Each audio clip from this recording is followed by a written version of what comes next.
Hi guys, so today I'm talking about first aid kits and why it's important to take it every time you go walking or backpacking.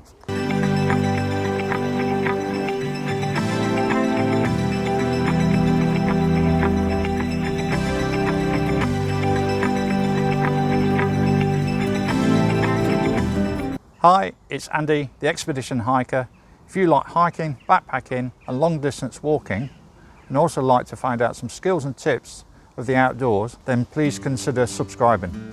Okay, so today I'm talking about the most important and essential item in my rucksack, but I hardly ever use. Yes, my first aid kit. It is there in case of emergencies, as I never know when I'm going to need it. I always need to carry it, and I place it in my rucksack where I can access it straight away, because I may need to save mine or somebody else's life. First aid kits come in all shapes and sizes with numerous items inside. It's best to buy a small kit. You can get them for a few pounds. As long as it has all the basics in, then you can adapt it for you, as we all have different needs. Although you don't need to carry everything, including the kitchen sink, you do need to carry some essential items. Make it an essential kit, but lightweight too. When you go out, every person in your group should have their own personal first aid kit. Sometimes you may carry a group first aid kit, but also what equipment you take with you, you need to know how to use it. There are plenty of videos on YouTube on basic first aid, or alternatively, you can go and do a course. So let's go through my first aid kit and why I carry those items. So the first aid kit that I carry is 15 centimeters by 8 centimeters. Quite compact pack. Now, when you buy a first aid kit, it will come with certain items, but you need to work it out what things you need to make it work for you. So what we're going to do, I'm going to open the packet and we're going to lay all the things out, and I'll show you what I've got in mind. Now, I do have some survival items in there as well, just in case. So we're going to separate the bag now. So I've laid everything out, and as you can see, you've got quite a few bits of equipment that actually fit into this small first aid kit bag. So we're going to start from the top. So on here, what I call is my blister kit. Inside here, we have some simple blister plasters. I also have some Moleskin. Let me open this up. Now, as you can see, all my things are in polythene packets, and that's just to keep it dry, and I separate all the different things so I know what's in what packet, so I don't have to be hunting around just trying to find a plaster. So I've got some Moleskin. Lots of people use different types of blister thing. You can use padded plasters, Moleskin, Compeed. There are different types. Some people use strapping, but I prefer Moleskin. For me, it's the best. I also take a couple of Compeeds just in case. I have this as well. This is Moleskin on a strip, and I can, using my scissors, my trauma scissors, I can actually cut this down to the size I want. But this is my blister kit. So next to my blister kit, I have some gauges. I have 2 sterile gauges in there. I also have 2 adhesive wound dressings. So they're like a big plaster with a bit of gauge in the middle, probably for a slightly bigger wound. So if I had a big bleed, then I'll put the gauge on there, and then I'll put direct pressure onto the wound. Okay, moving along. So we've got Bandages or elastoplast, so plasters, assorted sizes. So I've got some padded plasters in here. I've also got some that's very small and very large, depending on the type of wounds I've got. But I don't take masses. Now, when you get these first aid kits, they come in enough every different type. So I split it down to maybe 2 of each, and that's sufficient for me. So once I've used any of these plasters up, all I've got to do, when I come home, I replenish them, and then they'll be ready for my next trip. So next to it, I've got wipes. So I've got iodine wipe, which is basically a disinfectant wipe. I've got sting relief pads. I've also got hand cleaning wipes, and also inside here some alcoholic pads. So that's my wipes. In here I've got some micropores tape, and I've also got a half the emery board. For some apparent reason, whenever I'm walking, I seem to break my nails. I'm not a manicurist, but just use the emery board to clean it off. Also, my emery board can double up as a striking pad for a match.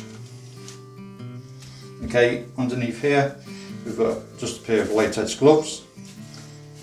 because I'm not always going to be using first aid for myself. It could be when I might actually help somebody else that's in need. I know what problems I've got, but I don't know what problems other people have got.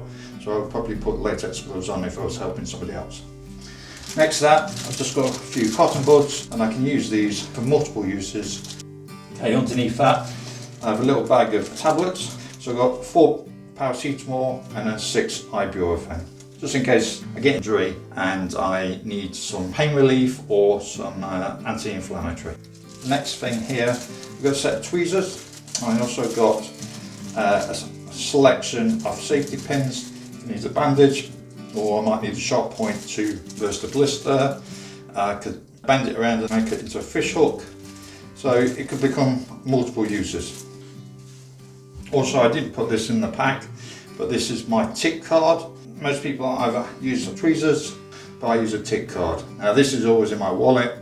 As you can see, it's got a magnifying glass on here, and you can use it, take ticks off from there and take ticks from there.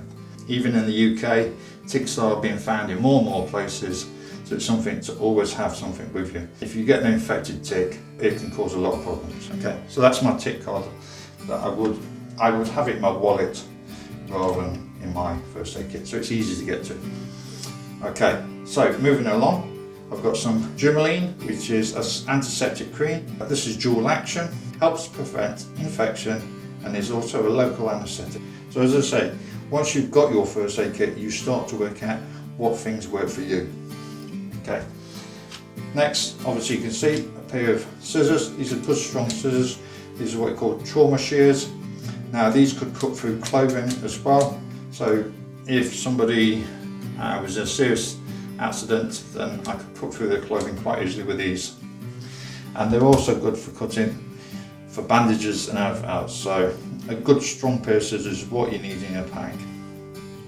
Okay, next to this I've got an eye wash, and then wrapped around it I've got a bit of padded plaster. Next to that I've got a bandage. This is a conforming bandage. When I got it, it was in a roll, but it took a bit of space up, so all I've done is flatten it down, put it in a polythene bag, seal the polythene bag. It takes less space up than when it's rolled up, and I can keep it flat like that. Okay, next thing. Here is a rebreathe. Now, for you to have a first aid kit, it's always useful if you have some first aid knowledge. When you do CPR, some people aren't keen about putting mouth to mouth.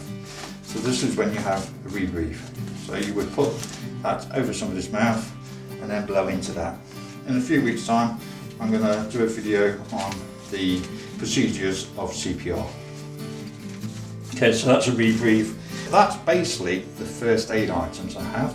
Then on top of that, I have a few survival type items. So we'll move over to the right hand side. So here I've got needle and thread. So in case I make a hole in my tent or waterproof jacket, I can just sew it up. Inside there's also a pencil, sharpened pencil. There's no point having a pencil and then you can't write because it's blunt. And then also in there I have a few matches, so a box of matches. Okay, so that's there. I also take a little pocket knife. Now this weighs next to nothing. Just a small little blade. These little pocket knives have always got a nice sharp blade on them. Okay. I've got a little saw. Now I'm not sure what I would saw with that. As thin as that is, I probably be able to break the stick with my hands. Pocket knife with you. By the side of that, I've got a whistle. So this is basically called a storm whistle or a flat whistle. You can see how thin it is. It's not going to take much space up in my first aid kit. Moving across, all I've got here is a fire steel. Okay, I've had this for years, but it still does the job. I put it on a safety pin again, and I attach it to the inside of my pouch. I've also got a button compass on there, just in case I lose my compass. I just obviously need to know the direction I'm travelling. Now, just by the side of it, I've got a bit of tinder. So if I've got to make a fire for some apparent reason, for emergency procedures, if I have an injury, I'm up on the hills. Generally when I go walking, I walk by myself, so I need to prep the equipment so I can survive by myself. But in this little packet, I've got some silver birch bark. You can put a bit of lint in here, and I've also got a bit of charcoal in there as well. Easy stuff to make a fire with. And the last thing I've got is a polythene bag. The reason for this is that in case I have had to use any medical equipment, and I get the packets and everything else, just to keep it clean and separated from the rest of my stuff, I put it in a polythene bag. It folds up next to nothing. So that's basically my whole first aid kit. So all I'm going to do now is going to put it all back in, and then we'll weigh it and we'll see how much it weighs. Okay?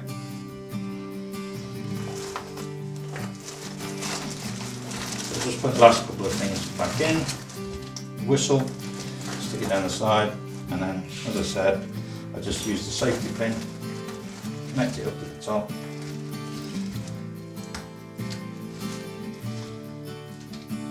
It's on. Put that inside there. We'll zip it all up. Okay, so that's my first aid kit. So got the scales. Put the scales here. Okay, it's on 0. My thing on. Comes out 214 grams. Just about a little less than half a pound. But I've got all my first aid kits in there, and as I said, I've got a pocket knife, I've got a few bits for survival, and I find that's perfect for me, perfect size. It just goes in a sad pouch in my rucksack, and I use it on day hikes, or if I'm going longer, a few days or weeks. So that's perfect for me. So folks, I hope you can now work out what to put in your first aid kit to make it personal for you. I will leave a list in the description of the essential items everyone should have in their own first aid kit. Then you can choose to add other items to make it personal to you. Remember to put your first aid kit in a place that is easily accessible, like your side or top pocket of your rucksack. Also, if you use any of the items, remember to replenish them as soon as you get home. If you have any questions, then please feel free to leave a comment. Like I said earlier, it is advisable to know how to use the equipment in your first aid kit, especially beforehand. You don't want to get out and then have all this equipment and not know how to use it. So you quite easily do a first aid course, or you can watch YouTube videos on basic first aid. In the next few weeks, I will be doing some basic first aid skills, including how to do CPR. If you haven't subscribed, then please do. That way you won't miss any of the forthcoming videos on first aid. And also I've got some hikes and backpacking trips coming out soon. Just waiting for the government to completely reduce the lockdown so I can go out and do some camping, which hopefully will be in about 3 or 4 weeks. So until then, look after yourself, keep safe, and bye-bye hikers.